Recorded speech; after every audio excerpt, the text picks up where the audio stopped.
আমন ধান আর সবজি চাষ ও পরিচর্যার ভরা মৌসুম। ভালো ফলনের জন্য চাই সার, অথচ সার সংকট নাটোরে।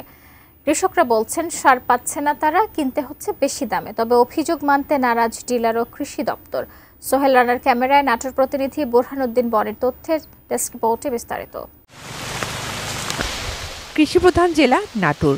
এবার জেলায় রোপা আমন ধানের লক্ষ্যমাত্রা ৭৬,৮৮৫ হেক্টর। রোপণ প্রায় শেষ পর্যায়ে।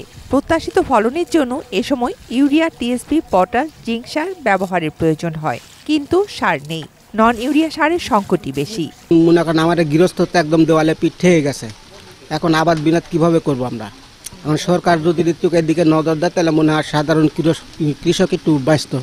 সারের দাম বেশি, তেলের দাম বেশি, পাটের দাম বেশি। আমরা আবাদ করে বিক্রি করতে গেলে পারে আমাদের আবাদের দাম খুবই কম। আমরা যেই আবাদই করি আমরা খুব কষ্ট করে আবাদ করি, কিন্তু আমরা আবাদ বেচতে গেলে পরে দাম পাই না। এবং বর্তমানে যে সারের ক্রাইসিস, আমরা সার খুব কম পাচ্ছি এবং সারের দাম খুব বেশি।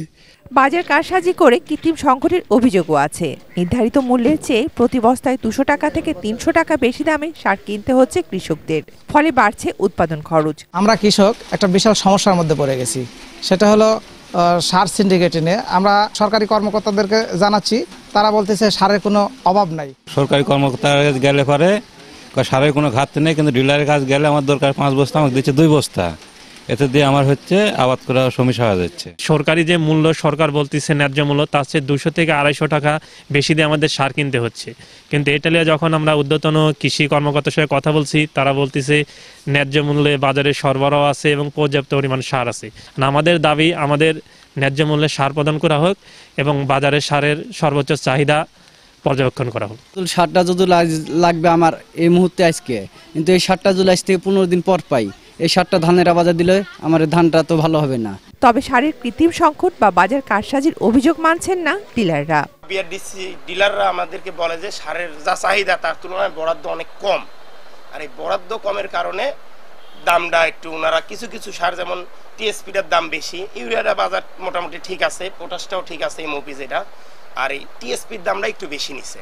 সারের কোনো ঘাটতি নেই এবং এই সারটা আমরা সঠিকভাবে কৃষক পর্যায়ে ন্যায্য মূল্যে বিতরণ করতেছি। আমাদের এখানে কোনো সারের সংকট নেই এবং সারের সংকট হওয়ার কোনো সম্ভাবনা নেই। যদি কোথা থেকে কোনো অভিযোগ আসে, এটা আমাদের নিজস্ব ডিলারের যে উপজেলা ভিত্তিক প্রতিনিধি আছে তাদের মাধ্যমে সরাসরি তদারকি করা হয় এবং কৃষি ডিপার্টমেন্ট এই বিষয়ে অত্যাধিক সজাগ এবং তারা প্রতিনিয়ত এই বিষয়টা মনিটরিং করছে। ভুক্তভোগী কৃষকদের আরও অভিযোগ, প্রশাসন বা কৃষি কর্মকর্তাদের কাছে অভিযোগ করলেও সুফল পাচ্ছেন না তারা। তবে কর্মকর্তারা বলছেন কৃষকদের যে কোনো অভিযোগের বিষয়ে তারা সজাগ এবং কঠোর অবস্থানে রয়েছেন। কৃষক পর্যায়ে আমরা ম্যাক্সিমাম বিতরণ করেছি, ডিলার পর্যায়ে অনেকগুলো আমাদের মজুদ রয়েছে। আমাদের কিন্তু নাটোর জেলায় কোনো সারের সংকট নেই। আমরা আশা করছি যে আমাদের যে সারের মজুদ এবং যে বরাদ্দ আছে, এতে আমাদের নাটোর জেলার রোপা আমন চাষে কোনো সমস্যা হবে না। কৃষকদের কাছে ডিলাররা অধিক মূল্যে যে সার বিক্রি করে, এই ধরনের কোনো অভিযোগ বা কোনো রকমের কোনো কমপ্লেইন আমাদের কাছে আসেনি। যদি আমরা এই ধরনের কোনো অভিযোগ পাই, সে বিষয়ে আমরা প্রয়োজনীয় ব্যবস্থা নিব। সারের অভাবে ফলন মার খেলে যেমন লোকসানে পড়বে কৃষক, তার নেতিবাচক প্রভাব পড়বে দেশের অর্থনীতিতেও। Shakila Aziz, desk report, ATN news.